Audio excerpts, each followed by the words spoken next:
मैं एक कॉलेज से निकाल दिया गया था क्योंकि कॉलेज के अध्यापक परेशान आ गए, प्रिंसिपल परेशान आ गया। उसने कहा कि तुम्हारे साथ सिवाय झंझट के कुछ नहीं।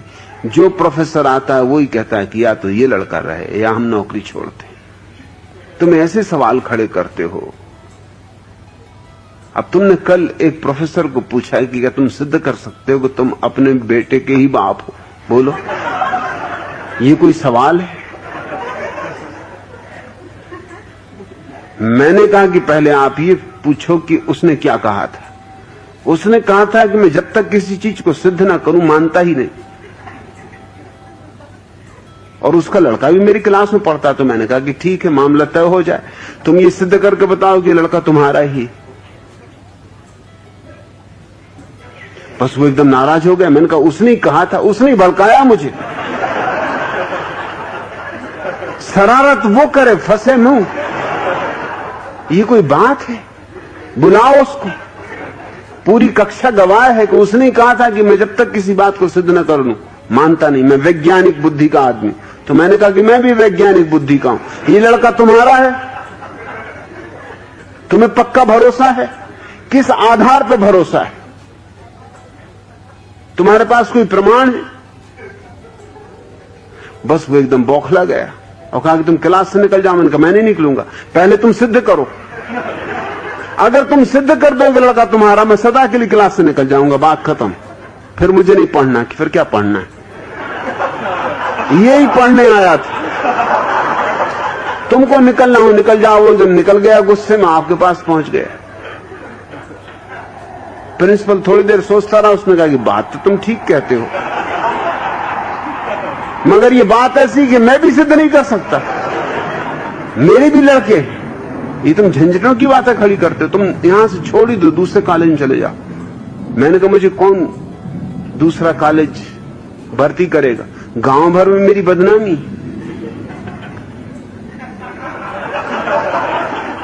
कौन मुझे कॉलेज में लेगा? आप सिफारिश करोगे? आप लिख के दो। मैंने कहा कि मैं लिख के नहीं दे सकता, क्योंकि मैं लिख के दूं कल तुम वहां कोई गड़बड़ करो, गड़बड़ तुम करोगे। मैंने कहा वो मैं लिख के दे सकता हूं कि करूंगा। मैं तो जो कहता हूं वो लिख के भी दे सकता हूं। ये बेईमान कौन है, मैं हूं या तुम? तुम कह रहे हो कि लिख के नहीं दे सकता, फोन पे कह दूंगा। अरे जब फोन पे कह सकते हो लिख के दे दो। जब मुंह चला सकते तो हाथ चलाने में क्या हर्ज है? तुम्हारा मुंह क्या हाथ से गया बीता है? समझते हो तुम फिर गड़बड़ की बातें तुमने शुरू कर दी। इन्हीं झंझटों की बातों के कारण हम तुम्हें अलग कर रहे हैं। तुम बात में से बात निकाल लेते हो। तो मुझे एक कॉलेज में जाके, सबसे गांव का रद्दी कॉलेज था, जहां कोई जाते ही नहीं था। मैंने सोचा वही मुझे जगह देंगे, पर मुझे कोई फिक्र भी नहीं थी। मैंने कहा चलो वहीं निपटेंगे। गया तो प्रिंसिपल घर पर पूजा कर रहे थे। वो दुर्गा के भक्त थे, काली के भक्त। जय काली जय काली। और भक्ति नहीं थे, मतलब शरीर से भी बिल्कुल काली के ही भक्त थे वो। बिल्कुल काले कलूथरे, मोटे, भयंकर।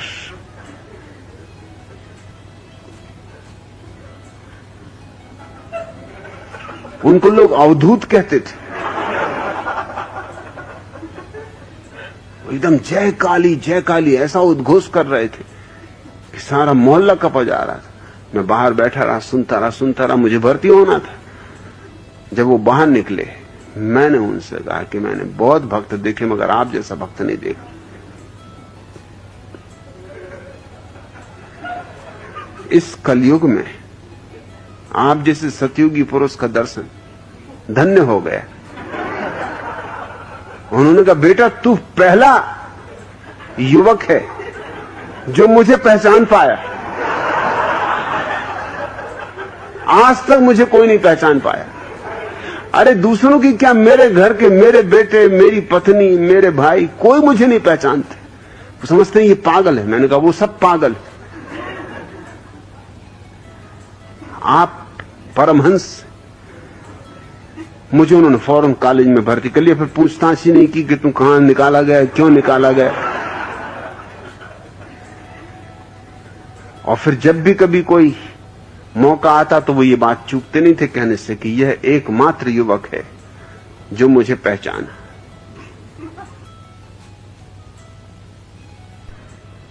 और उनने फिर कहा कि तुम जा रहे हो, दिल को मेरे दुख होता है। मैंने कहा कि दुख आपको होता है, दुख मुझको भी होता है, क्योंकि मैं एकमात्र व्यक्ति हूं जो तुम्हें पहचाना। उन्होंने कहा क्या मतलब? मैंने कहा कि अब तो मैं जा ही रहा हूं, तो सच्ची बात कह दो कि मैंने तुम जैसा मूढ़ आदमी नहीं देखा। लोग ठीक कहते। कहा क्या मतलब? मैंने कहा कि मैं पहचान गया था उसी वक्त के किस ढंग के आदमी हो, तभी तो मैंने कहा कि आहा सतयुगी हो आप। कोई मूढ़ ही इन बातों में आएगा। कलयुग में कहां से सतयुगी होगे? कलयुग में कोई कैसे सतयुगी हो सकता, तुम ही बताओ। ये तो यूं हुआ कि झाड़ तो नीम का है और आम लगा हुआ है। कहा क्या नीम के झाड़ में आम लगा हुआ? कोई मूर्ख नीम ही बातों में आ जाए, नहीं तो नीम का झाड़ पूरा हंसेगा, कहते रहने दे भाई, तुम महामूढ़ हो। उन्होंने कहा तुम इतने दिन धोखे में रहा। मैंने कहा तुम धोखे में रहे, उससे तो सिद्ध होता है।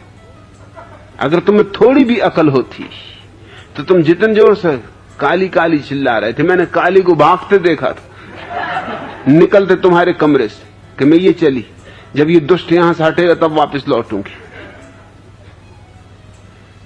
तुम जितने जोर से काली काली चिल्लाते हो, किसको धोखा दे रहे हो?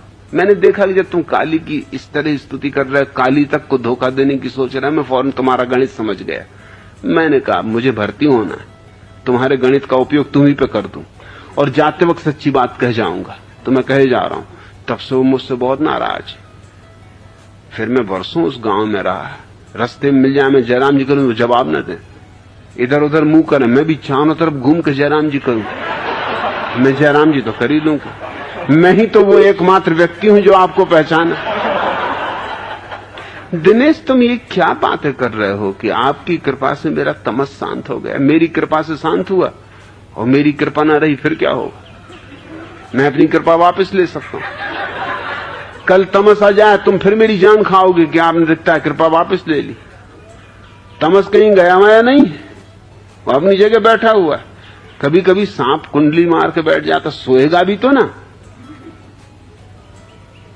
इसलिए तो कुंडलनी कहते हैं उसको, कि जब सांप तुम्हारा कुंडली मार के सोया रहता है तो कहते कुंडलनी, और जब सांप फनफना के उठता है कहते कुंडलनी जगी।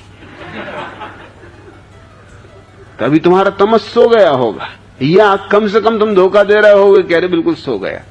अब तो आश्रम में जाके भर्ती कर लिया जाऊं, अब तो साफ कह दूंगा कि मेरा तमस शांत हो गया है। चेतना से रजस का बोझ भी कम होता जा रहा है। झूठ भी बोले मगर पूरा नहीं बोल पाए, तो तुमने सोचा कि जरा थोड़ा संकोच से बोलूं क्योंकि ये आदमी खतरनाक है, इससे कहेंगे कि रजस भी समाप्त हो गया तो ये पकड़ लेगा। मैंने तुम्हें पहले ही पकड़ लिया, उसके पहले ही बोझ समाप्त होता जा रहा है और आपके पास रह के सत्य में प्रवेश हो सकेगा। तुम्हारी तैयारी हो तो एक क्षण में सारी बात हो जाती। ये कोई धीरे धीरे का काम है कि पहले तमस कटेगा, फिर रजस कटेगा, फिर सत्व में प्रवेश होगा।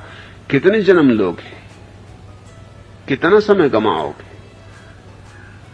तुम्हारी अगर तैयारी हो ईमान से, और मुझे कोई धोखा देने की कोशिश न करे, क्योंकि मैं खोटे सिक्के वगैरह इकट्ठे नहीं करता।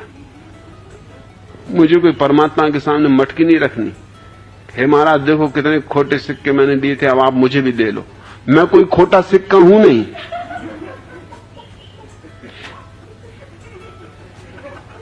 मैं ऐसी कोई प्रार्थना करने वाला नहीं, मैं किसी से कोई प्रार्थना करने वाला नहीं। आखिरी नमाज तो मैं कब की पढ़ चुका।